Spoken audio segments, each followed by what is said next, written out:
Should university accommodation feel like prison? That's the question that sparked Northampton students at St John's Halls to strike.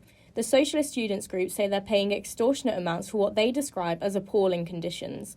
Ben Grundy, first-year student living in St John's, says he's been overcharged for a room that wasn't even prepared for him to move into. It's poor, to be honest with you.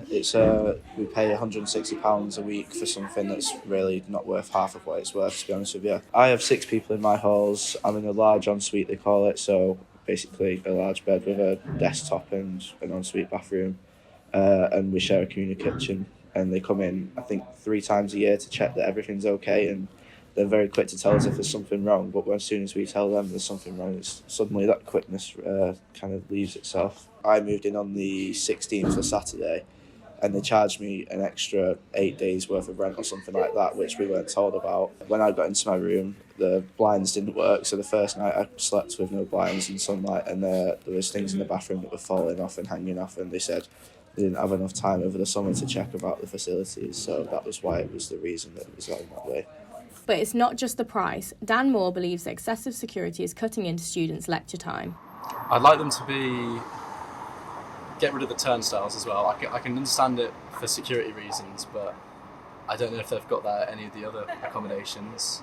It gets a bit annoying, like having to go through it every morning and having the queue as well every morning, especially when everyone has a 9 o'clock lecture. It builds up in there and it's a bit tedious and a bit annoying. There's not many security. I think there's 2 people at one time.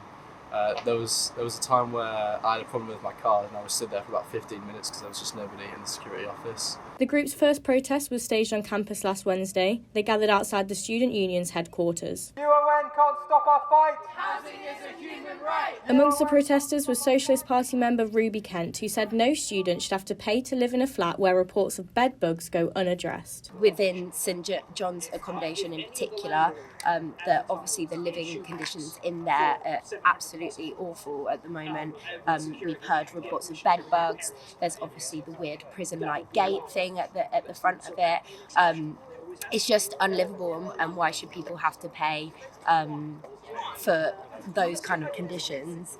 Hey, ho ho! These bed bugs have got to go! Hey, hey, ho ho! These bed bugs have got to go! It's so important for students to have accommodation that they can afford, accommodation that is livable. Students are unable to pay what rent that is being given to them. And if they can't afford it, they're being kicked out of their homes. Today, we're hoping to kind of get a bit of a awareness and to get some more students involved with us.